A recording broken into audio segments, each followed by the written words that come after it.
दोस्तों स्टडी 91 के online platform में आप सभी का बहुत बहुत स्वागत है। दोस्तों आज आप सभी के समक्ष वर्ल्ड ज्योग्राफी के अगले लेक्चर को लेकर हाजिर हूँ। आज हमारा 299 नंबर का लेक्चर है, ठीक है। इसके क्लास लेने के बाद दोस्तों 8970 सवाल आपके तैयार हो जाएंगे। और आज जो हमने टॉपिक चूज किया है यह है विश्व की प्रमुख झीलें। अभी तक दोस्तों हम लोगों ने विश्व के प्रमुख समुद्र के बारे में देखा, प्रमुख जल संधियों के बारे में देखा, जलप्रपात के बारे में देखा, बांधों के बारे में पढ़ा, ठीक है। अब आगे दोस्तों हम लोग पढ़ने चल रहे हैं दोस्तों झीलों के बारे में। तो दुनिया में जितनी भी झीलें हैं उन झीलों से संबंधित मैं सवाल दे रहा हूं आप सभी को। इसमें भारत की झीलों के ऊपर हम चर्चा नहीं करेंगे, केवल वर्ल्ड वाइड जो झीलें हैं उनके ऊपर चर्चा करेंगे। जैसे ईरी झील, इनसे संबंधित तमाम सवाल भी देखेंगे। ईरी झील हो गया, वान झील हो गया, मृत सागर हो गया, न्यासा झील, टंगानेका, कैस्पियन, विक्टोरिया, ग्रेट बियर, ठीक है। इसी तरह से ह्यूरन झील, बैकाल झील, लेडोगा झील, Winnipeg, Great Slave, Michigan, Ontario, Superior, Titicaca, अंगुलीनुमा झील किसे कहते हैं, अरल सागर हो गया, टोले शेप हो गया। इन सभी झीलों से संबंधित तमाम सवालों के ऊपर दोस्तों चर्चा किया जाएगा। यदि आप साथ में जुड़े रहें तो बहुत सारी नई कहानियां भी आपको सुनने को मिलेंगी, नए सवाल भी मिलेंगे, ठीक है। याद रखेंगे दोस्तों स्टडी 91 के प्लेटफॉर्म से अलग अलग विषय के लिए हम लोगों ने फाउंडेशन कोर्स लॉन्च किया दोस्तों। ये फाउंडेशन कोर्स क्या करते हैं ना, आपके आधार को मजबूत करते हैं। यहाँ पर एक कोर्स का नाम नहीं लिखा, वो भी हमने लॉन्च किया दोस्तों। एक कोर्स है कंप्यूटर का। आजकल परीक्षा में दोस्तों खूब पूछा जा रहा है कंप्यूटर से संबंधित सवाल, लेकिन दोस्तों कोचिंग में या कहीं पर दोस्तों आपको कंप्यूटर पढ़ाया नहीं जाता, ठीक है। आप ये बैच ज्वाइन कर सकते हैं, बहुत कम प्राइस में दोस्तों इसे लॉन्च किया गया। आप देख लो 199 रुपए में दोस्तों कंप्यूटर का बैच है। इतने रुपए दोस्तों आप कहीं भी खर्च कर देंगे और इतना शानदार सा बैच एक बार आप लेके देखो, पढ़ के देखो, क्वेश्चन आंसर के साथ, ठीक है। यहाँ पर दोस्तों डिटेल में हम लोगों ने क्वेश्चन आंसर भी तैयार किया है, आपको वो भी पढ़ने को मिलेगा, ठीक है। फिलहाल बहुत सारे बैच ऐसे अलग अलग विषय के लिए भी फाउंडेशन कोर्स हैं। अगर आपको इंक्वायरी करना है तो आप इस नंबर पर कॉल करके हमें संपर्क कर सकते हैं, ठीक है। आइए सीधे आते हैं अपने सवालों पर, पढ़ना शुरू करते हैं। सवाल दिया दोस्तों कि विश्व की सबसे बड़ी झील कौन सी है। विश्व की सबसे बड़ी झील, ठीक है। दुनिया की, भारत की सबसे बड़ी नहीं पूछ रहा, विश्व की सबसे बड़ी झील। याद रखिएगा इसका नाम है कैस्पियन सागर झील, ठीक है। ये इतनी बड़ी है दोस्तों, कैस्पियन सागर झील, ठीक है। कैस्पियन सागर झील, आप सोचो ना, यह झील इतनी बड़ी है कि इसका नाम क्या दे दिया गया, इसे सागर कह दिया गया। ये समुद्र है, एक्चुअली में समुद्र नहीं है। मैंने पहले भी आपको समझाया है कि कैस्पियन सागर किसी समुद्र का नाम नहीं है, यह एक झील है, इसे आप याद रखेंगे। एक सवाल और भी आता दोस्तों कि जो सबसे बड़ी झील है ये है कहां पर, ठीक है। तो दोस्तों ये इतनी बड़ी झील है तो कोई एक देश में तो होगा नहीं। यह दोस्तों रूस से लेकर के ईरान तक दोस्तों यह झील फैली हुई, ठीक है। कहां से लेकर के, रूस से लेकर ईरान तक दोस्तों यह झील फैली हुई है, जिसके बारे में हम चर्चा कर रहे हैं। यह कैस्पियन सागर झील, ठीक है। अगर सवाल आ जाए दोस्तों कि कौन कौन से देश इसमें संबंधित है दोस्तों, तो याद रखेगा यहीं पर दोस्तों आपको मिलेगा कजाकिस्तान, ठीक है। जैसे पहला हो गया रूस, दूसरा हो गया कजाकिस्तान, तीसरा हो गया दोस्तों तुर्कमेनिस्तान, ठीक है, तुर्कमेनिस्तान। इसी तरह लिखेगा अजरबैजान, ठीक है, अजरबैजान, ठीक है, अजरबैजान, ठीक है, अजरबैजान, ठीक है। और इसी तरह से फिर क्या हो जाएगा, ईरान हो जाएगा, ठीक है। तो इतने देशों में दोस्तों कुल 5 देशों का नाम है जहां पर इसका विस्तार देखने को मिलता है। कितने देश हैं दोस्तों, तो 5 देशों तक इसका विस्तार है, ठीक है।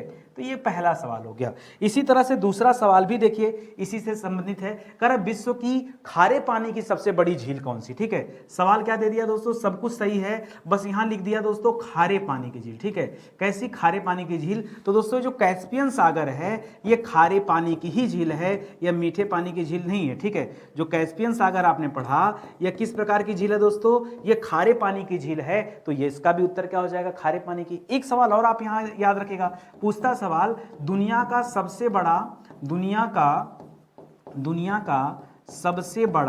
सबसे बड़ा अंतर्देशीय निकाय, ठीक है, अंतर्देशीय जल निकाय दोस्तों कौन सा है, ठीक है। अंतर्देशीय जल निकाय कौन सा है, तो फिर से आपका जवाब क्या हो जाएगा, कैस्पियन सागर। क्यों, क्योंकि ये तमाम देशों से दोस्तों घिरा हुआ है, इसलिए इसे अंतर्देशीय भी कहा गया। तो ये सारे सवाल दोस्तों मैं एक जगह से समझा रहा हूं, ये झील वाले चैप्टर से सवाल बनता है। यदि आपने कहीं भी ऑनलाइन ऑफलाइन कोचिंग किया है तो आप एक बार अपना नोट्स उठाइए और चेक कीजिए कि सब कुछ आपके नोट्स में लिखा है कि नहीं, क्योंकि अगर नहीं लिखा होगा तो परीक्षा में सवाल ऐसे ही तो सवाल बनते हैं। मैंने 4 ऑप्शन केवल नहीं दिए, यही मेरी गलती है ना, इसके अलावा कोई गलती नहीं है ना। मान लीजिए यहाँ 4 ऑप्शन होता 4 ऑप्शन तो 3 तो गलत ही होता ना, जो सही है वो तो मैं एक्सप्लेन कर ही रहा हूँ लिख करके। तो ये समझो, अपने दिमाग पर जोर डालो, आपको ऑप्शन की जरूरत नहीं होनी चाहिए, ठीक है। इसलिए दोस्तों मैं शुरुआत से ही ऐसे पढ़ा रहा हूँ। अगला सवाल, कैस्पियन सागर झील का क्षेत्रफल कितना बड़ा है? मन में सवाल आ ही रहा होगा कि सर बहुत बड़ा, बहुत बड़ा, बहुत कितना बड़ा? ये 3 लाख वर्ग किलोमीटर से भी बड़ा है। 3,71,000 वर्ग किलोमीटर दोस्तों इसका आकार है। आप सोच के देखो, 3,71,000 वर्ग किलोमीटर, ठीक है, 3,71,000 वर्ग किलोमीटर का दोस्तों आकार है, आप समझ सकते हैं। इसकी सबसे लंबी तटरेखा दोस्तों किस देश से संबंध सटी हुई है? ठीक है, सबसे लंबी तटरेखा, ठीक है, सबसे लंबी तटरेखा जो 5 देश पड़ा उसी में से किसी में होगा, याद रखेंगे, कजाकिस्तान से। सबसे लंबी तटरेखा जो इसकी है, ठीक है, ये कहां, ये किससे संबंधित है दोस्तों? कजाकिस्तान में है, ये आप याद रखेंगे। कितना? लगभग 1422 किलोमीटर। कितना दोस्तों? लगभग 14। सबसे छोटी तटरेखा किसके साथ है? ईरान के साथ, जो आखिरी में आता है ईरान, उसके साथ दोस्तों सबसे छोटी तटरेखा है, ये भी आप याद रखेंगे।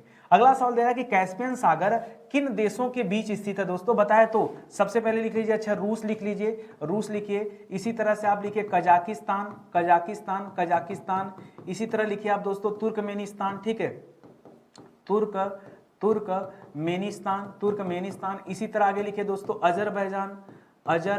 अजरबैजान, ठीक है, अजरबैजान। और अंतिम में लिख लीजिए दोस्तों ईरान, ठीक है, ईरान। यह दोस्तों कुल 5 देशों से संबंधित है, इसको याद रखेंगे, ठीक है, ये आप याद रखेंगे। तो सवाल कभी कभी आता तो ऐसे देता कि कहां से कहां तक, तो देता कि रूस से लेकर ईरान तक फैला हुआ है ये कैस्पियन सागर, ये आप याद रखेगा, ठीक है। अच्छा, इसमें बहुत सारी नदियां हैं, जैसे दोस्तों आप यूरोप की कई नदियों के बारे में सुने होंगे। यूरोप की एक नदी है दोस्तों वोल्गा नदी, नाम सुना है? वोल्गा नदी दोस्तों, जो आपने पढ़ा है कि वोल्गा नदी यूरोप में भी बहती है और रूस में भी बहती है, रूस के मध्य और दक्षिण वाले एरिया में दोस्तों बहती है। इसी तरह से आपने यूराल का नाम सुना होगा, ठीक है। ये सभी नदियां का दोस्तों मुहाना कहां पर है? तो इनका मुहाना दोस्तों इसी कैस्पियन सागर से संबंधित है। या मुहाना की बात कर रहे हैं, उद्गम की बात नहीं कर रहे, मुहाना। ये नदियां आकर इसी में गिरती। इसी तरह से एक नदी और भी है, टेरेक नदी। कौन सी दोस्तों? टेरेक, ठीक है, टेरेक नदी। ये सभी दोस्तों नदियों का मुहाना कहां स्थित है? ये कैस्पियन सागर में ही स्थित है, इसे भी आप याद रखेगा। अगले सवाल पर आइए। अगला सवाल दे रहा है कि मीठे पानी की सबसे बड़ी झील कौन सी? ठीक है, तो अभी हमने क्या पढ़ा दोस्तों? खारे पानी की झील, ठीक है, खारे पानी की सबसे बड़ी झील हमने क्या पढ़ा दोस्तों? ये खारे पानी की पूछेगा तो हम एक ही जवाब देंगे, वो है कैस्पियन सागर। क्या जवाब देंगे? कैस्पियन सागर। लेकिन यदि आपसे पूछ दे दोस्तों मीठे पानी की झील, खारे की जगह मीठे, ठीक है। अच्छा, एक चीज और याद रखेगा, खारे को कभी कभी पूछ सकता लवणीय झील। क्या पूछ सकता है? लवणीय झील, ठीक है। और इसको मीठे पानी को बोल सकता अलवणीय झील। क्या बोल सकता है? अलवणीय झील, ठीक है। तो घबराइएगा मत, ठीक है, अलवणीय तो इसका मतलब मीठे पानी की बात कर रहा है। मीठे पानी की झील है दोस्तों सुपीरियर झील। कौन सी है? सुपीरियर झील। और ये आपकी कहां स्थित है दोस्तों? ये आपकी अमेरिका में स्थित है। कहां स्थित है? यूएसए, अमेरिका में स्थित है दोस्तों सुपीरियर झील। और केवल अमेरिका नहीं, यह झील जो दोस्तों कनाडा और अमेरिका की सीमा पर स्थित है। कनाडा प्लस अमेरिका की सीमा पर स्थित झील है, यह आप याद रखेंगे। जो अंगुलीनुमा झील आप पढ़ते हैं, 5 झील होती है दोस्तों, वो अंगुलीनुमा है, जैसे हाथ में 5 अंगुलियां, ऐसे ही दोस्तों 5 झील हैं। उनमें सबसे पश्चिम में दोस्तों सुपीरियर झील होती है, ठीक है। तो सुपरमैन हीरो, ये शब्द याद रखेगा। सुपर मतलब होता है सुपीरियर, यम मतलब होता है मिशिगन। यम मतलब दूसरे नंबर पे, पश्चिम से आप पूरब की तरफ जाएंगे तो पहले सुपीरियर होगा, फिर मिशिगन झील होगा। हीरो मतलब एच मतलब ह्यूरॉन झील, ई मतलब ईरी झील, ओ मतलब ओंटारियो झील। ये 5 झीलों का क्रम है, परीक्षा में दोस्तों पूछा जाता है, तो पहले से आप अलर्ट रहिएगा, ठीक है। आगे बढ़िए, अगला सवाल करा सुपीरियर झील का क्षेत्रफल कितना है, ठीक है। जैसे दोस्तों अभी हमने पीछे कैस्पियन सागर का क्षेत्रफल पढ़ा, ठीक है, कैस्पियन सागर का पढ़ा, ठीक है, कैस्पियन सागर, ठीक है। इसका दोस्तों जो क्षेत्रफल पड़ा, ये पड़ा दोस्तों 3,72,000 वर्ग किलोमीटर, 3,72,000 वर्ग किलोमीटर। इससे दोस्तों इसके आकार का अनुमान हमें लगा। उसी तरह से दोस्तों इसके आगे सुपीरियर बहुत छोटा है, ठीक है। सुपीरियर है दोस्तों 82,100 वर्ग किलोमीटर, ठीक है, 82,100 वर्ग किलोमीटर। दोस्तों ये किसका आकार है? ये सुपीरियर का आकार है, ठीक है, इसको याद रखिएगा। अच्छा, एक चीज और याद रखिएगा, ये जो सुपीरियर झील है दोस्तों, इसी के पास में एक औद्योगिक क्षेत्र विकसित है, ठीक है, औद्योगिक क्षेत्र विकसित है जिसे हम कहते हैं डुलुथ। क्या कहते हैं दोस्तों? डुलुथ के नाम से जानते हैं, डुलुथ। ये परीक्षा में दोस्तों खूब पूछा जाता है कि जो डुलुथ है ये किसके किनारे बसा हुआ है, तो बताइएगा सुपीरियर झील के किनारे बसा हुआ डुलुथ। याद रखेंगे, बहुत बड़ा औद्योगिक क्षेत्र है, ये अमेरिका में स्थित है, इसे आप याद रखेंगे, ठीक है। बाकी सुपीरियर की बात करेंगे तो यह अमेरिका और कनाडा की सीमा पर स्थित है। केवल मिशिगन ऐसी झील है दोस्तों जो सिर्फ और सिर्फ अमेरिका में पड़ती है, वो कनाडा में नहीं है। बाकी जितनी झीलें दोस्तों सब अमेरिका कनाडा की सीमा पर स्थित है, ठीक है। अगला सवाल देखिए, करा विश्व की सबसे गहरी झील कौन सी है? सबसे गहरी, ठीक है। अभी हमने क्या पढ़ा दोस्तों? हमने पढ़ा दोस्तों, एक तो पढ़ा मीठे पानी की, मीठे पानी की, साफ साफ लिख दूं थोड़ा सा, ठीक है। एक तो हमने पढ़ा मीठे पानी की सबसे बड़ी झील, तो हमने क्या पढ़ा दोस्तों? सुपीरियर झील, ठीक है, सुपीरियर झील, ठीक है। और दूसरा हमने पढ़ा दोस्तों खारे पानी की सबसे बड़ी झील, खारे पानी की सबसे बड़ी झील। तब हमने पढ़ा दोस्तों कैस्पियन सागर। क्या पढ़ा? कैस्पियन सागर, ठीक है, ये दो पढ़ा। अब दोस्तों पूछ रहा है सबसे गहरी झील कौन सी है, तो सबसे गहरी झील जो है दोस्तों वो है बैकाल झील। कौन सी है दोस्तों? याद रखेंगे, सबसे गहरी झील का दर्जा किसे दिया गया है? बैकाल झील की, जो साइबेरिया में पड़ता है, ठीक है। और ये एक दरार वाली झील है। क्या दोस्तों? यह एक दरार वाली झील है, आप ये भी याद रखेंगे। लोकेशन दोस्तों परीक्षा में इसका पूछता है तो क्या बताएंगे? साइबेरिया में, ठीक है, साइबेरिया रूस के अंतर्गत आता है, याद रखेंगे। अगला सवाल भी दे रहा है कि बैकाल झील की गहराई दोस्तों कितना गहरा है। जैसे दोस्तों हमने सुपीरियर के बारे में पढ़ा, तो सुपीरियर पढ़ा दोस्तों, आप लगभग में याद रखिए, सीधे सीधे 82,000 वर्ग किलोमीटर। उसी तरह कैस्पियन में बताया गया 3,72,000 वर्ग किलोमीटर, ठीक है। ये तो दोस्तों ये था। उसी तरह से गहरे वाले में दोस्तों गहराई पूछा जा रहा है, जिसकी गहराई कितनी है तो बताएगा दोस्तों 1700 मीटर दोस्तों, एक गहरी है 1700 या 17,000 मीटर, नहीं 1000 कर देंगे तो बहुत हो जाएगा। अगर आपको यही आंकड़ा दोस्तों फिट में चाहिए तो आप एक काम करिए, 1700 में 3 का गुणा कर दिए, 17 तियां 51 लिख के 00 लगा दीजिए, तो ये 5100 फीट हो जाएगा दोस्तों। इतनी गहरी झील है, कोई समुद्र थोड़े है भाई, ठीक है। अच्छा, लोकेशन दोस्तों ये पूछ सकता है कि ये कहां स्थित है, स्थान कौन सा दोस्तों, तो याद रखेगा ऐसे तो यह रूस में स्थित है। रूस में दोस्तों पड़ता है साइबेरिया वाले क्षेत्र में है, ठीक है। लेकिन एक सवाल और याद रखेगा, अगर इसका दोस्तों विस्तार देखा जाए तो इसका विस्तार हमें मंगोलिया तक मिलता है। कहां तक मिलता है? इसका विस्तार हमें मंगोलिया तक मिलता है। तो रूस के अलावा दोस्तों ये मंगोलिया भी याद रखेगा। पूछता कभी कभी सवाल, तो पहले पढ़े रहेंगे कभी, तभी तो जवाब दे पाएंगे, अन्यथा जवाब कैसे देंगे? संभव है जवाब दे पाना? नहीं दे पाएंगे, पहले से एक बार पढ़ना पड़ेगा आपको। अगला सवाल दे रहा है कि बैकाल झील का क्षेत्रफल कितना है। अभी तो दोस्तों हमने सिर्फ आपको गहराई बताया, जैसे यहाँ 82,000 वर्ग किलोमीटर सुपीरियर का क्षेत्रफल था, 3,72,000 वर्ग किलोमीटर ये आपके कैस्पियन सागर का क्षेत्रफल था। उसी तरह से इसका क्षेत्रफल कितना दोस्तों, तो याद रखेगा 31,500 वर्ग किलोमीटर। आप 32,000 याद कर लो, लगभग 32,000 वर्ग किलोमीटर। एग्जैक्ट की बात करेगा तो ये आप याद रखेंगे, ठीक है। और लोकेशन मैंने बता ही दिया है कि रूस के साइबेरिया वाले क्षेत्र में है। विस्तार देखेंगे तो मंगोलिया तक है। गहराई देखेंगे तो लगभग 1700 मीटर इसकी गहराई है, ठीक है। और फीट में देखेंगे तो 5,000 के आसपास की गहराई है, ठीक है। तो लगभग वाला आंकड़ा लेके चलिए, ज्यादा सही है। अगला सवाल, सबसे अधिक ऊंचाई पर स्थित झील कौन सी है? जो ऊंचाई पर है दोस्तों यहां वो बताना आपको, ठीक है, और वो भी विश्व का, ठीक है। तो याद रखेगा विश्व की, ये किसके पर्पज में पूछा जा रहा है दोस्तों? भारत के परिप्रेक्ष्य में नहीं, ये विश्व के परिप्रेक्ष्य में पूछा जा रहा है कि सर्वाधिक ऊंचाई पर स्थित झील कौन सी है। तो याद रखेगा टीटीकाका झील। कौन सी है दोस्तों? टीटीकाका झील, ठीक है। टीटीकाका झील जो दोस्तों ये सबसे ज्यादा ऊंचाई पर स्थित झील है, इसको याद रखेंगे, ठीक है। और एक चीज और इसके बारे में याद रखेगा, यह दुनिया की सबसे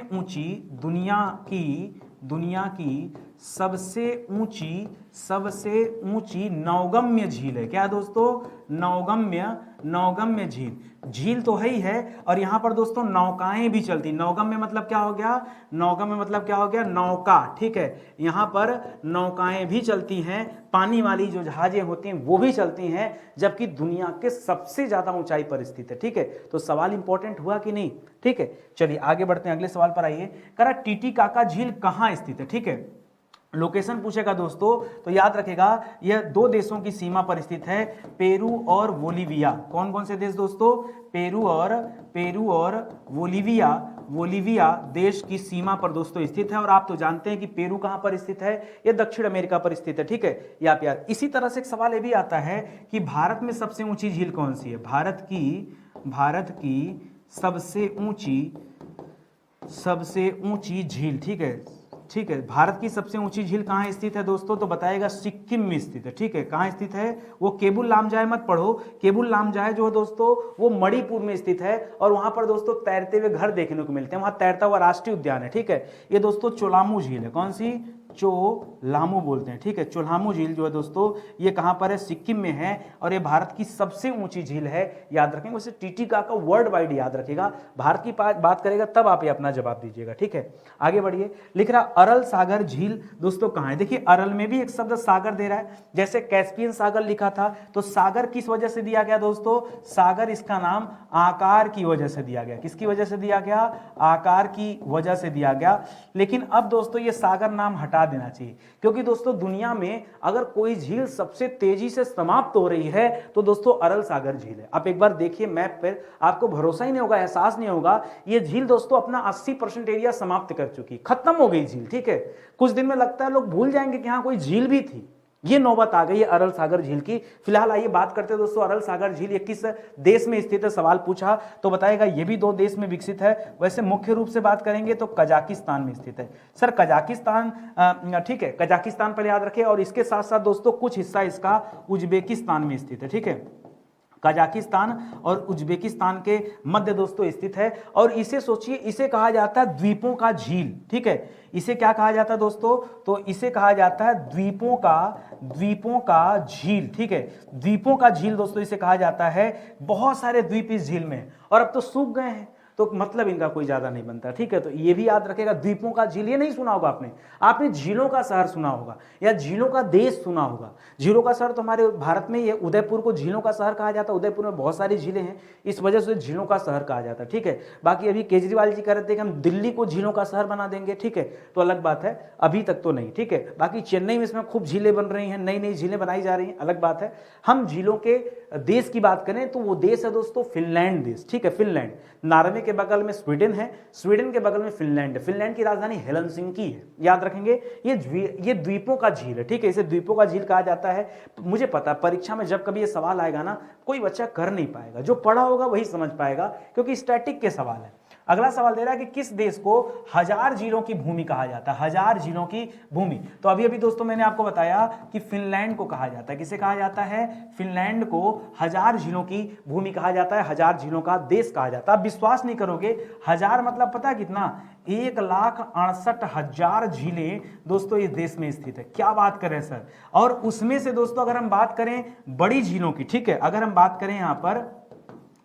करें यहाँ पर कि कितने बड़ी झीलें हैं दोस्तों, तो बड़ी झीलों की संख्या 60,000 से अधिक है, 60,000 से ज्यादा बड़ी झीलें। क्या बात करते हैं, कदम कदम पे झील, कदम कदम पे झील, ये फिनलैंड की स्थिति है। पढ़ा होगा आपने फिनलैंड, लेकिन ये आंकड़ा आपको किसी ने नहीं दिया होगा ना, मुझे पता है, मुझे भी आश्चर्य होता है देख करके, ठीक है। और इतनी झीलें हैं, ठीक है, जो रजिस्टर्ड टाइप के, बाकी छोटी मोटी गिनेंगे तो बहुत सारी झीलें यार यहाँ गिन नहीं सकते। लिख रहा वान झील कहाँ स्थित है, तो ये तो हम लोग पढ़े हैं दोस्तों कि वान झील टर्की में स्थित है, ठीक है। समय बदलते दोस्तों टर्की को हम लोग तुर्की कहने लगे, और तुर्की को दोस्तों हम लोग तुर्कीये कहने लगे। क्या कहने लगे, तुर्की, ये नाम चेंज होता गया, तो घबराइए मत। इसी टर्की में दोस्तों, टर्की में वान झील है। और अगर दोस्तों यहाँ पर लवणता देखी जाए, अगर लवणता देखी जाए तो इस झील की लवणता है 333%, ठीक है, 100% ही होता है, तो आप समझ सकते हैं कि 3 गुना लवणता यहाँ पर देखने को मिलती है।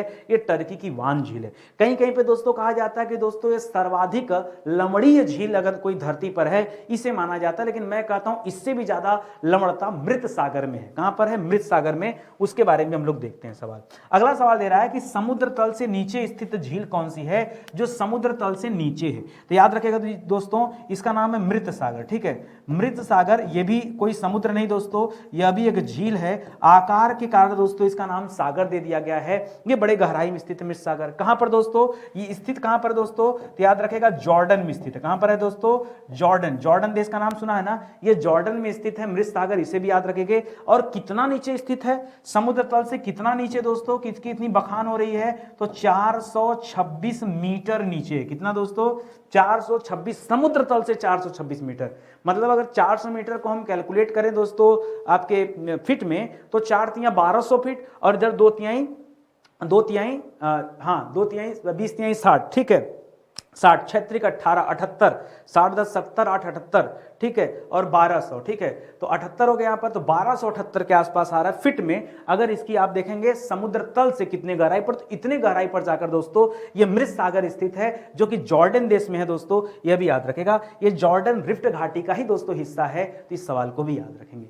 ये मैं जो आपको फ्री क्लासेस दे रहा हूं ना, इस क्लास में ऐसा नहीं कि हमने सिर्फ ज्योग्राफी पढ़ा, जो बच्चा नहीं जानता वो याद रखे, हमने सबसे पहले एंशिएंट हिस्ट्री पूरा पढ़ा 45 लेक्चर में, फिर दोस्तों आगे 46 नंबर से 91 लेक्चर तक में दोस्तों हम लोगों ने मिडावल हिस्ट्री कवर किया, 92 नंबर से 150 लेक्चर तक में दोस्तों मॉडर्न हिस्ट्री कवर किया। इसीलिए मैंने यहाँ लिखा है दोस्तों कि पूरे 150 लेक्चर में खाली आपको इतिहास पढ़ाएगा।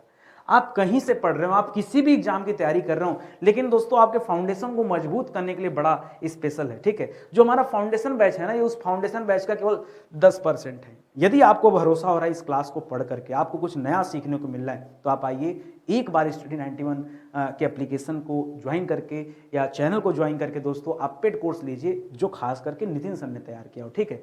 आगे देखिए, इसी तरह भारतीय राज्य व्यवस्था संविधान पढ़ा दिया गया पूरा का पूरा। इसी तरह से हम लोग वर्ल्ड ज्योग्राफी पढ़ रहे हैं। वर्ल्ड ज्योग्राफी का आज हमारा दोस्तों बात करेंगे तो आज हमारा 69 नंबर का लेक्चर है, ठीक है। आज टुडे का लेक्चर जो दोस्तों ये 69 नंबर का लेक्चर है। हम 70 के आसपास पहुंचने वाले हैं, आसपास क्या बस पहुंच ही गए हैं। 231 नंबर से क्लास चल रही है और 299 नंबर की क्लास पे हैं, तो यहां तक पहुंच गए। अभी और पढ़ाऊंगा मैं आपको, ठीक है। और आप कहीं पढ़े होंगे तो आपने ये भी देखा होगा कि 20-30 लेक्चर में वर्ल्ड ज्योग्राफी समाप्त हो जाता है। तो हम क्या कर रहे हैं, मैं कोई मजाक कर रहा हूं, अभी बहुत सारी झीलें जो आज की क्लास में कवर नहीं हो पाएगा। एक दिन में ज्यादा नहीं दोस्तों, हम सिर्फ 30 क्वेश्चन पे चर्चा करते हैं, सिर्फ 30 क्वेश्चन को मैं डिस्क्राइब करता हूं। और ये क्लास दोस्तों अगर आपको ज्वाइन करना हो तो सुबह 9:06 पे आप हमसे मिलिए। सुबह 9:06 पे क्लास दी जाती है। कभी कोई टेक्निकल फॉल्ट आ गया अलग बात है, बट क्लास की टाइमिंग दोस्तों यही है। आगे बढ़िए, कह रहा कौन सा जलप्रपात ईरी व ओंटारियो झील के पास स्थित है। तो पहले समझिए, इसके लिए समझना पड़ेगा अंगुलीनुमा झील, ठीक है। अंगुलीनुमा झील, ठीक है। अंगुलीनुमा झील के बारे में समझना पड़ेगा। अंगुलीनुमा झील में सबसे पहला नंबर आता है दोस्तों सुपीरियर झील का। किसका नाम आता है? सुपीरियर झील का नाम आता है। ये सबसे पहले पर है, मैंने बताया था फार्मूला आप याद रखेगा, सुपरमैन हीरो। क्या याद रखेंगे? सुपरमैन हीरो, ऐसे याद रखेगा तब याद। तो सुपर माने हो गया सुपीरियर झील और मैन मतलब हो गया मिशिगन झील, ठीक है। मैन का मतलब क्या है, यहां पर याद रखेंगे मिशिगन झील। और तीसरे नंबर पे दोस्तों कौन सा आता है? एच मतलब हो जाता है दोस्तों ह्यूरॉन झील। कौन सा आ जाता है? ह्यूरॉन झील, ठीक है। ह्यूरॉन झील आ जाता है, ठीक है। उसके बाद जाएंगे दोस्तों तो ई माने हो जाता है ईरी झील जिसके बारे में आज आपसे सवाल कर रहा है। और 5 नंबर में आ जाता है दोस्तों ओंटारियो झील। कौन सा? ओंटारियो झील, ये आपके 5वें नंबर की झील है और इनका यही क्रम भी है। अगर हम देखें दोस्तों ये पश्चिम से पूर्व की तरफ है, ठीक है। पश्चिम से पूर्व का दोस्तों क्रम भी परीक्षा में पूछा जाता है, तो ये क्रम दोस्तों आपको बताना है। अब आपसे सवाल पूछा कि ईरी और ओंटारियो की बीच में दोस्तों कौन सा वाटरफॉल है दोस्तों। तो कल वाली क्लास में हम लोगों ने वाटरफॉल पढ़ा था, जहां मैंने आपको नियाग्रा जलप्रपात के बारे में बताया था। नियाग्रा जलप्रपात किस नदी पर बना था दोस्तों? तो मैंने समझाया था सेंट लॉरेंस नदी, ठीक है। सेंट लॉरेंस नदी। और एक चीज और बताया था दोस्तों आपको कि सेंट लॉरेंस को ही कई बार नियाग्रा नदी के नाम से जाना जाता है, ठीक है। तो ये कहा जाता है कि नियाग्रा जलप्रपात नियाग्रा नदी पर है, बट आप सेंट लॉरेंस याद रखें, ये मैंने आपको समझाया था। यह अमेरिका और कनाडा की सीमा पर स्थित है, ठीक है। भारत का नियाग्रा किसे कहते हैं? चित्रकूट जलप्रपात को, जो इंद्रावती नदी पर बना हुआ है, छत्तीसगढ़ के बस्तर जिले में दोस्तों स्थित है। ये भी आप याद रखेंगे, पिछली क्लास में मैंने समझाया था, पढ़ाया था। आइए जुड़िए, तब आपको सीखने को मिलेगा ऐसा। आगे बढ़ते हैं दोस्तों, करा ईरी झील दोस्तों कहां पर है? तो जो ईरी झील है दोस्तों ये अमेरिका एवं कनाडा की सीमा पर स्थित है, ठीक है। अमेरिका और कनाडा की सीमा पर स्थित है। अच्छा एक बात बताइए, अगर कोई ऐसी झील है जो 2 देशों के बीच में स्थित है तो उसका जल कौन यूज करेगा? याद रखेंगे भाई, जब दोनों देश में स्थित है तो दोनों उस जल का इस्तेमाल करेंगे। तो याद रखेगा सुपीरियर झील हो गया, ह्यूरॉन झील हो गया, ईरी हो गया और ओंटारियो हो गया, ठीक है। तो याद रखेगा मिशिगन को छोड़ करके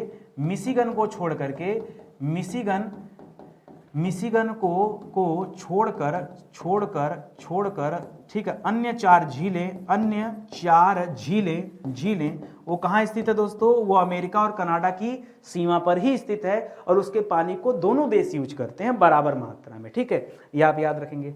चलिए आगे बढ़ते हैं, अगले सवाल पर आइए। कह रहा ह्यूरन झील दोस्तों कहां पर स्थित है? अब अलग से आपको बताना पड़ेगा क्या कि ह्यूरन झील कहां पर है। याद रखेगा अमेरिका एवं कनाडा की सीमा पर स्थित है। अमेरिका एवं कनाडा की सीमा पर स्थित है ह्यूरन झील। इसको भी आप याद रखेंगे ना, कोई दिक्कत नहीं है आपको ना, इसको याद रखेगा। अच्छा एक सवाल और पूछता है डेट्राइट के बारे में, ठीक है। एक औद्योगिक क्षेत्र है दोस्तों, एक औद्योगिक क्षेत्र है, जैसे हमने डुलुथ पढ़ा था ना, डुलुथ सुपीरियर के पास में था, उसी तरह से एक औद्योगिक क्षेत्र डेट्रायट। क्या नाम है?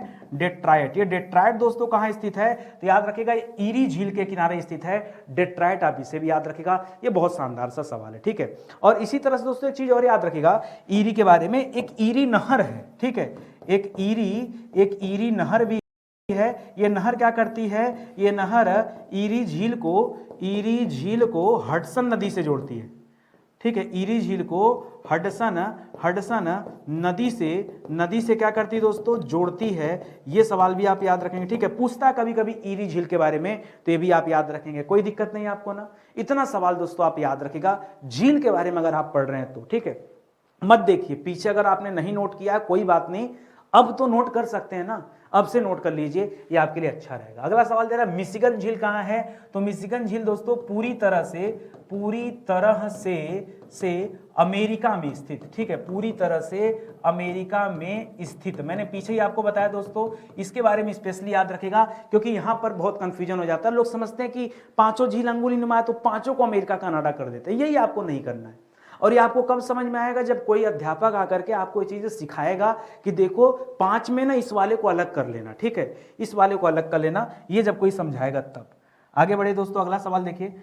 अगला सवाल दे रहा है कि ग्रेट बैरियर झील दोस्तों कहां है? ठीक है, ग्रेट बैरियर झील दोस्तों ये कहां पर है? ठीक है, तो ये स्थित है दोस्तों कनाडा में। कहां पर है दोस्तों? ठीक है। वैसे आपने एक और सुना होगा ग्रेट बैरियर रीफ के बारे में, अभी ग्रेट बैरियर रीफ के बारे में सुना होगा, जो कि ऑस्ट्रेलिया में स्थित है। और मैं एक चीज और यहां बता दूं, यहां भी थोड़ा सा गलत है, ठीक है। इसको दोस्तों ग्रेट बैरियर नहीं बोलते हैं, इसको बल्कि बोलते हैं ग्रेट बियर झील। क्या बोलते हैं? ग्रेट बियर झील। ये आपके कनाडा में स्थित है। ये बैरियर मुझे नहीं समझ में आ रहा, हो सकता है कुछ कहीं मिस्टेक हो गया हो। ये ग्रेट बियर झील है और ये बोरियल जंगल में स्थित है। कनाडा में कहां पर दोस्तों? तो कनाडा में एक जंगल है, बोरियल जंगल, ठीक है, बोरियल जंगल। ये उसी बोरियल जंगल में दोस्तों स्थित है, ये भी याद रखेंगे। इसी वजह से शायद इसका नाम बैरियर रखा होगा, वरना दोस्तों ग्रेट बियर झील बोलिए ज्यादा सही है, ठीक है। परीक्षा में यही शब्द पूछा जाता है। आगे लिख रहा है दोस्तों टांगानिका झील, ठीक है। कौन सी? पीछे दोस्तों आपने पढ़ा था टीटी काका झील, आप कंफ्यूज मत होइएगा। एक पीछे आपने पढ़ा था टीटी काका झील। ये जो टीटी काका झील पढ़ा था दोस्तों, ये नौगम्य झील था। क्या था? यह नौगम्य झील था, दुनिया के सबसे ऊंचाई पर स्थित, ठीक है, सबसे ऊंचाई पर स्थित दोस्तों नौगम्य झील था टीटी काका झील ना। ये टंगानिका झील की बात कर रहा है। और टंगानिका झील दोस्तों याद रखिए कई देशों की सीमा पर स्थित है। जैसे इसमें नाम आता है तंजानिया का, इसमें नाम आता है कांगो का, कांगो नाम आ गया, चाहे कांगो की जगह पे कभी कभी जायरे नाम आता है, ठीक है। यहीं से कांगो या जायरे नदी भी बहती है, वो भी याद रखेगा। और इसके बाद नाम आता है बुरुंडी का, ठीक है। बुरुंडी दोस्तों आप सर्च करेंगे तो जल्दी बुरुंडी नहीं मिलता, कई किताबों में लिखा है कि ये 3 देशों से संबंधित है, तंजानिया, कांगो और जाम्बिया, ठीक है। लेकिन बुरुंडी भी यहां पर है दोस्तों, ये आप याद रखेंगे, यहां हो गया जाम्बिया, ठीक है। तो ये दोस्तों 4 देशों से संबंधित है टांगानिका झील, इसको भी आप याद रखेंगे, ठीक है। याद रहेगा ना, रखिएगा यार, ठीक है, इंपॉर्टेंट। अच्छा अगर देश पूछ दे सीधा सीधा दोस्तों तो क्या कहेंगे? ये अफ्रीका में स्थित है। कहां पर स्थित दोस्तों? ये अफ्रीका में स्थित है, ये आप याद रखेंगे। अगला सवाल, अरल सागर झील दोस्तों कहां स्थित है? बताया तो कि अरल सागर आधा से ज्यादा समाप्त हो रहा है। और अरल सागर के बारे में मैंने आपको क्या समझाया कि याद रखेगा दोस्तों यह कजाकिस्तान में स्थित है, ठीक है। और आकार में दोस्तों थोड़ा सा बड़ा है, तो यहाँ कजाकिस्तान के साथ साथ मैंने पीछे आपको उज्बेकिस्तान भी बताया था, ठीक है, उज्बेकिस्तान भी बताया था। और ये भी कहा था दोस्तों इसे द्वीपों का झील कहा जाता है, ठीक है, द्वीपों का झील कहा जाता है, द्वीपों का झील। बहुत सारे द्वीप यहाँ पर स्थित हैं, अरल सागर, ठीक है। आकार की वजह से दोस्तों इसका नाम सागर दिया गया और कोई बात नहीं है। अगला सवाल दे रहा है कि केन्या युगांडा और तंजानिया। केन्या की बात कर रहा है, युगांडा की बात कर रहा है और तंजानिया की बात कर रहा है, ठीक है। जब ये तीनों की बात किया इसका मतलब सीधे सीधे ये अफ्रीका की बात कर रहा है, ठीक है, ये अफ्रीका की बात कर रहा है। कह रहा है कि इनमें कौन सी प्रसिद्ध झीलें दोस्तों इन देशों में स्थित है। अभी अभी पीछे मैंने बताया था लेकिन वो अलग था। यहाँ पे दोस्तों विक्टोरिया झील का नाम आप याद रखेंगे, ठीक है। कौन सी झील?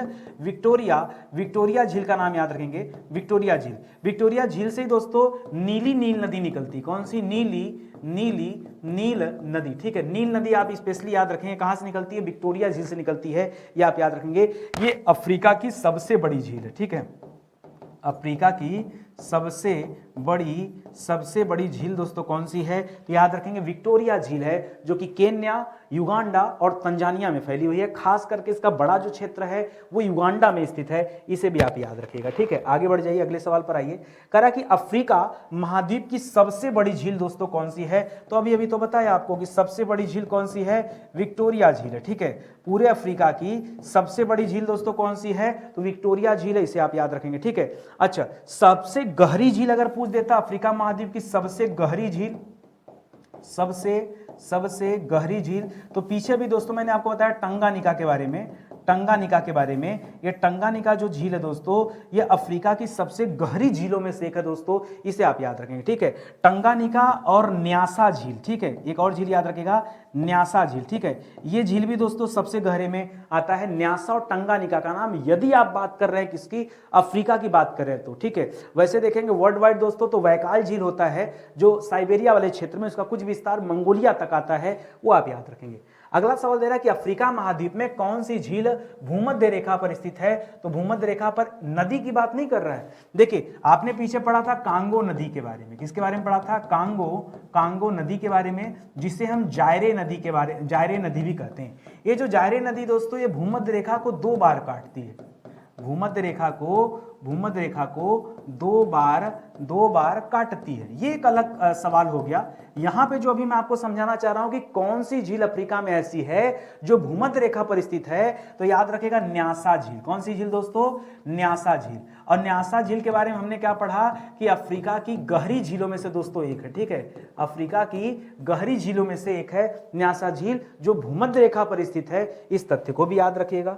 आगे बढ़िए, अगले सवाल पर आइए। लिख रहा है टोले शेप, ठीक है। टोले शेप दोस्तों इस नाम की एक झील है, या किस देश में स्थित है? पहले तो इसका नाम याद रखें। कहीं पर इसे टोले शेप कहा जाता है, कहीं पर इसे टानले शेप कहा जाता है। क्या कहा जाता है? टोनले शेप कहा जाता है। और कहीं कहीं पे दोस्तों इसे कहा जाता है टॉनले शेप। क्या कहा जाता है? टॉनले शेप। तो आप परेशान मत होइएगा, जब कभी आपको इस तरह का नाम मिले तब उसे टोले, टॉनले कुछ भी कहिएगा, ये एक ही जैसा नाम है, ये आप याद। और ये स्थित कहाँ दोस्तों? ये स्थित है कंबोडिया में। कहाँ स्थित है? कंबोडिया में ही दोस्तों अंकोर वाट का मंदिर है। क्या है दोस्तों? कंबोडिया में क्या स्थित है? अंकोर वाट का मंदिर, ठीक है। अंकोर वाट का मंदिर, ये जो मंदिर दोस्तों, ये विश्व में क्षेत्रफल की दृष्टि से, विश्व में क्षेत्रफल की दृष्टि से सर्वाधिक बड़ा, ठीक है, सर्वाधिक बड़ा मंदिर दोस्तों कौन सा है? तो याद रखेंगे अंकोर वाट का मंदिर है। भगवान विष्णु का मंदिर है, विष्णु भगवान को समर्पित है। दुनिया का सबसे बड़ा मंदिर है, उसमें भारत भी आ जाएगा ना। दुनिया की बात कर दिए तो भारत भी आ गया। उसी अंकोर वाट कहाँ पड़ता है? कंबोडिया में। और कंबोडिया में दोस्तों टोले शेप है, इसको याद रखेंगे। कह कौन सा देश अंगुलिनिमा झीलों के लिए दोस्तों प्रसिद्ध है? तो अंगुलिनिमा झील में मैंने क्या आपको समझाया, हमेशा याद रखेगा सुपरमैन, फिर बोलिएगा हीरो, सुपरमैन हीरो, ये बोलिएगा। लिखना हो तो फिर से लिख लीजिए एक बार। पहले नंबर पे मैंने आपको सिखाया सुपीरियर के बारे में, दूसरे नंबर में मैंने आपको सिखाया मिशिगन के बारे में बताया। तीसरे नंबर पे दोस्तों याद रखेगा हीरो की बात किया तो ह्यूरॉन की बात कीजिए, ह्यूरॉन झील। उसके बाद मैंने बताया ईरी झील के बारे में। उसके बाद हमने आखिरी में बताया ओंटारियो झील के बारे में। यही क्रम है, ये आप याद रखेंगे। ये है कहाँ पर दोस्तों? तो ये यूएसए में है। कुछ ऐसे हैं दोस्तों जो कनाडा में भी है, लेकिन आप यूएसए बोल देंगे तो आपका काम चल जाएगा। यूएसए मत बोलिए, बल्कि आप अमेरिका कहिए, ठीक है। अमेरिका कहिए, या हाँ अमेरिका कहिए ज़्यादा सही, क्योंकि अमेरिका बोलेंगे तो सब आ जाएगा, यूएसए बोलेंगे तो यूनाइटेड स्टेट ऑफ अमेरिका आएगा, ठीक है, वो अलग हो जाएगा। तो इस तरह से दोस्तों आप इसे याद रखिएगा, ठीक है। आगे बढ़ा जाए, अगले सवाल पर आइए। अगला सवाल दे रहा है कि लैडोगा झील दोस्तों कहाँ पर? पैगोडा झील नहीं कह रहा है, ठीक है। पढ़ने में जैसा लग रहा होगा पैडोगा, लेकिन ये लैडोगा है, पैडोगा नहीं है दोस्तों। ये जो लैडोगा झील है दोस्तों, ये आपके रूस में स्थित है। कहाँ स्थित है? रूस में स्थित है लैडोगा झील, इसे आप याद रखेंगे। और यूरोप की सबसे बड़ी झीलों में से इसकी भी गिनती की जाती है, ठीक है। यूरोप की बड़ी झीलों में इसकी गिनती की जाती है, ठीक है। ये भी आप याद रखेंगे कि यूरोप की बड़ी झीलों में इसका भी नाम आता है, लैगोडा का भी नाम आता है, याद रखेंगे। अगला एक सवाल दे रहा है दोस्तों, विनिपेग झील। कौन सी झील दोस्तों? विनिपेग झील। यह किस देश में स्थित है? तो देश सिर्फ पूछा है तो बताइएगा कनाडा। कहां पर स्थित है? कनाडा। कनाडा में दोस्तों अभी हमने पीछे पढ़ा था ग्रेट बियर के बारे में। किसके बारे में पढ़ा था? ग्रेट बियर झील। ये भी कहां थी दोस्तों? यह भी कनाडा में स्थित है, और इसे भी याद रखेगा। अच्छा, ये विनिपेग दोस्तों कहां स्थित है कनाडा में? तो याद रखेगा, ये मैनीटोबा प्रांत का नाम सुना होगा आपने, मैनीटोबा प्रांत, ठीक है। यह मैनीटोबा प्रांत में दोस्तों विनिपेग झील स्थित है, इसे आप लोग याद रखेंगे। अगला सवाल कह रहा है ग्रेट स्लेव झील। कौन सी झील दोस्तों? ग्रेट स्लेव झील। ये किस देश में स्थित है? सिर्फ आपको कंट्री बताना कि ग्रेट स्लेव है कहां पर, तो याद रखेगा कनाडा में ये भी स्थित है। कहां पर स्थित है? यह भी कनाडा में स्थित है। और एक चीज और याद रखेगा, इसी झील से दोस्तों स्रोत है मैकेंजी नदी का। कौन सी नदी का? मैकेंजी, ठीक है। मैकेंजी का नाम सुना होगा। मैकेंजी नदी का स्रोत दोस्तों कहां से है? वो ग्रेट स्लेव झील से ही दोस्तों मैकेंजी नदी निकलती है, तो इसे भी आप लोग याद रखिएगा। कोई दिक्कत नहीं है ना? ऐसे ही तो पढ़ना यार, हमें कुछ ज्यादा दिमाग नहीं लगाना, बस इसी तरह से पढ़ेंगे और समाप्त हो जाएगा। देखिए ऐसे पढ़ते पढ़ते दोस्तों हम लोग पहुंच गए 9000 सवाल के करीब। अभी भी देर नहीं हुआ, आप आके जुड़िए। अभी पूरा भारत का भूगोल मैं आपको पढ़ाऊंगा। ये भारत का भूगोल समाप्त हो जाएगा तो हम लोग सीधे साइंस पर आ जाएंगे। फिजिक्स पढ़ेंगे, केमिस्ट्री पढ़ेंगे, बायोलॉजी पढ़ेंगे। वो समाप्त हो जाएगा तो इकोनॉमिक्स पढ़ेंगे, इन्वायरमेंट पढ़ेंगे। तो इस सीरीज के साथ जुड़िए ना। रोज 30 क्वेश्चन देखने में क्या नुकसान है आपको? बताइए कि सर यही नुकसान है। आप आइए, आपके लिए बहुत शानदार सा सेशन है। इतना अच्छा आपको वीडियो मिलेगा नहीं, और भरोसा कीजिए तो पीछे के पूरे वीडियोज को जाके देखिए। भले ही आपको एंशिएंट, मिडाल, मॉडर्न, पॉलिटी सब आता हो, लेकिन एक बार नितिन सर के सीरीज का ये वीडियो देखिए। अरे स्पीड में लगा के देखिए भाई, आपका टाइम नुकसान हो रहा है। वैसे मैं तो लाइव पढ़ाता नहीं जानबूझकर कि आपका टाइम एकदम न नुकसान हो, उसके बावजूद लगता है कि नहीं आपका टाइम नुकसान हो रहा है, तो आप थोड़ा स्पीड बढ़ा लीजिएगा। 1.25, 1.5, 1.75 दो की स्पीड में देखिए। लेकिन देखिए, एक नज़र तो आपको सभी सवाल पे देखना चाहिए। देखेंगे तो तैयारी आपकी होगी, बाकी मर्जी आपकी है। मैं जोर जबरदस्ती तो कर ही नहीं सकता हूँ। ऐसे विषय जो पूरी तरह से पढ़ा दिए गए, ये उनके नोट्स हैं। आप इन नोट्स को दोस्तों परचेज कर सकते हैं स्टडी 91 के एप्लीकेशन या फिर वेबसाइट के माध्यम से। आप एक बार लेके देखिए, बहुत शानदार से नोट्स हैं। बाकी दोस्तों डिजिटल नोट्स भी जारी किए गए हैं, पेड कोर्स जारी किए गए हैं। एक मौका दीजिए, जुड़िए हमारे साथ, तैयारी बढ़िया होगी, इसकी गारंटी मैं देता हूँ, ठीक है। तो इसी के साथ सेशन समाप्त होता है। मिलते हैं दोस्तों अगले लेक्चर में, तब तक के लिए बहुत बहुत धन्यवाद आप सभी का। जय हिंद, जय Bharat. Thank you so much.